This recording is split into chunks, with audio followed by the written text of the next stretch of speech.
we talked about those conditions for Ja Morant to be able to return after the 25 games. The league has now announced the suspension. What Adam Silver says in that announcement that prior to Ja Morant's return to play, he will be required to formulate and fulfill a program with the league that directly addresses the circumstances that led him to repeat this destructive behavior. So in other words, the 25-game suspension is minimum. It could potentially be more if less those conditions are met. Absolutely. And I think that's he is going to be under scrutiny through this process. How he responds, I think, with his organization in Memphis, with the league office, I think there are going to have to be changes in his life, in his habits. I don't think this is just about trying to avoid being on social media again with a gun. I think there's going to have to be, I think that's what Adam Silver is spelling out. There's going to have to be, I think, a clear demonstration that his behavior is changing. His life choices are changing. Well, during Adam Silver's press conference, during the NBA Finals, when he addressed this, one of the things he alluded to, and it had everybody's antennas up, was when he said, you know, I'm paraphrasing here because I don't remember the exact quote, but he was talking about the investigation revealed a little bit more information. Any idea what he was talking about, Adrian Wojnarowski? Well, you look through right now what the league has put out in their. Take your time. Yeah. Take your time, bro. Take your time. No, it looks like, listen, second time now that that he had a gun in his possession. And I think what Adam Silver was alluding to there were that the facts that were lining up based on their conversations with witnesses, with the fact that the video was not doctored, you know, all the things that you've got to look at initially, that Ja Morant did not have certainly an ability to explain away what happened. And again, he's been under investigation for well over a year on a number of different instances, many of them in that Memphis area. And this has been a constant situation for the league office, for the Grizzlies.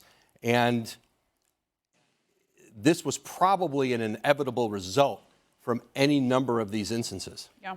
Has the company he's kept been addressed, whether it's on the part of the NBA or the Memphis Grizzlies? I'm only asking that question considering the alleged incident in Indianapolis with the Pacers.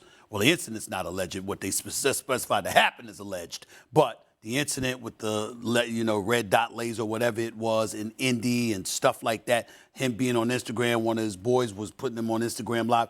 Has any of that been addressed by the NBA or Memphis? My understanding is yes, in a cumulative way, that is part of the conversation when you talk about habits, behavior, all the things that has gotten him back into this situation again. You know, as Adam Silver said, essentially a repeat offense from earlier, from the springtime. That is part of the conversation, and that is, I think, what Ja Morant is going to have to demonstrate, that he's not putting himself in these situations again. This is a Memphis Grizzlies organization that is built around him. He is one of the faces of the league. And your window, despite all the great young talent they have in Memphis, your window is never as long as you hope it might be in this league. And time is chipping away at their ability to make a run, to build something sustainable there. Last question. I know it sounds crazy, but at any moment, because of the things that were transpiring, did the Memphis Grizzlies contemplate moving on from Ja Morant? I have no information to suggest that Memphis has thought for a moment about moving on. They believe in him. I think there is, for all they've gone through in Memphis, this is a community that loves him. This is an organization that they have been eager to build around with him. And they want to fix this in Memphis. They want him to be the face. They want he and Jaren Jackson Jr., Desmond Bain to go forward together. He's going to be a Grizzly. Just had to ask. Just had to ask, because you never know with certain organizations. Right. Just had to ask. Right. The Grizzlies are a very young team. They certainly want to try to keep their young stars around. What is your reaction? Well, as part of this statement from the league, Adam Silver says it's not just the act, but the fact that Ja Morant is such a role model, and he's looked up to by so many people, and people mimic his actions. And so that's obviously something that the league is very concerned about, not just Ja's safety, which of course is obviously paramount here. The league is seriously concerned about Ja himself and what could happen to him with these incidents. But obviously this is a player who is very much the face of the league. You know, when Nike gives somebody a signature shoe, it is not something that is to be taken lightly. That is basically installing that player as a king of the league. It's someone to be globally marketed and branded. It is a serious honor and something to be taken very seriously. And the league is in lockstep with that. And I know that Perk recently said that, you know, there are some other great players in this league. But if you look at the guys in this league who are under the age of 25, there is nobody who compares right now to where LeBron was under age 25, where Steph became, where Durant became. You know, the league is badly in need of Ja Morant to be a superstar, and they want people to look up to him.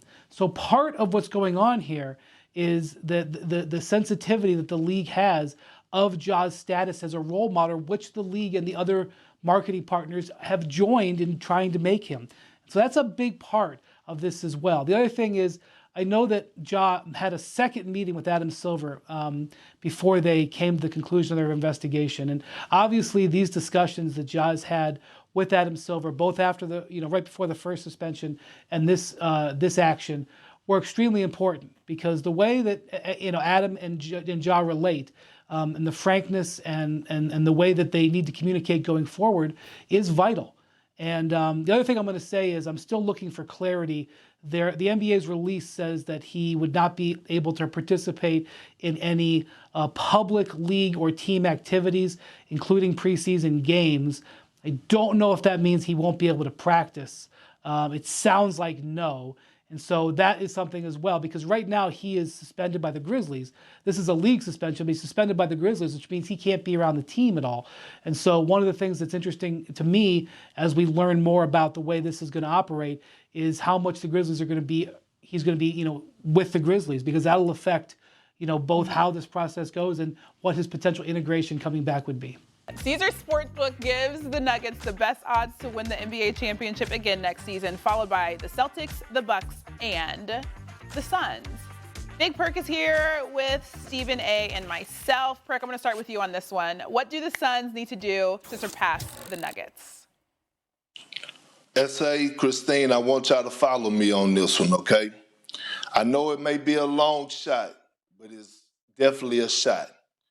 If the Phoenix Suns could get Draymond Green in free agency, that would instantly make them the title favorites.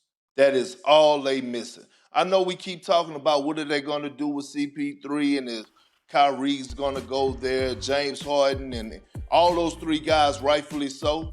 But if they could get Draymond Green, that does wonders and elevates them to another level when it comes down to culture, defensively, all across the board. It would be the best thing in the world for DeAndre Ayton, and we saw the difference in Kevin Durant on the defensive side of things when he played with Draymond Green. Draymond Green has this leadership and this energy that when he puts that key and that tenacity in the team, it rises to a different level. I know it's a long shot, but boy, if Phoenix Suns could get Draymond Green, that would elevate them to the title favorites. And I'm standing on that. You know what, man? Please, man. You know, I dream all the time, man. I mean, damn. You know, I mean, if I go to hear Club for Men, I mean, this hairline to move forward. I mean, damn. I mean, I could dream a lot. By the way, Kendrick Perkins, I'm seeing a little lightness up the top of you there, man. You joining my club. But we'll talk about that another time, my brother. Here's the deal, my man. When you talk about Draymond Green going to the Phoenix Suns, I don't necessarily disagree with you if you're talking about keeping their players in place. But last time I checked, in order to acquire Draymond Green, who's got a player option, probably will opt out looking for an extension, you'll need to get rid of DeAndre Ayton in order to acquire Draymond Green. And then everything that you just said is compromised. Me personally, I will concede this to you.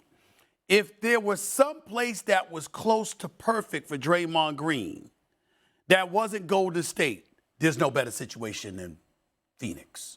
Because wherever else he'd go, he ain't going to find two snipers like Clay and Steph that are going to be a better supplemental piece than KD and Devin Booker. So if you got to leave Steph and Clay and you going to anybody, you should want to go to KD and Devin Booker if you Draymond Green. Absolutely, positively true. But ain't no better situation for him than Golden State. And the reason why is because of Steph Curry. Because of not Steph Curry's marksmanship, obviously the greatest shooter God ever created. It's because of the synergy him and Draymond have. You understand that Draymond Green doesn't even have to look. He can throw passes any way he wants to. He knows where Steph is going to be. They know each other that well.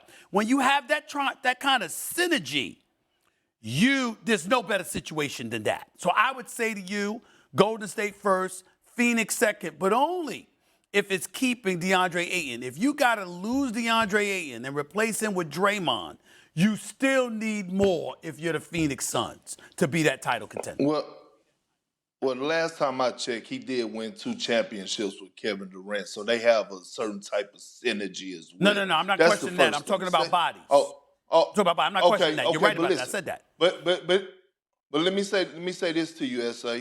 Okay. The Golden State Warriors better make sure they make Draymond Green their top priority, because there is teams out there that I know for a fact, like the Memphis Grizzlies, the Detroit Pistons, that's willing to give Draymond Green his bag. Okay.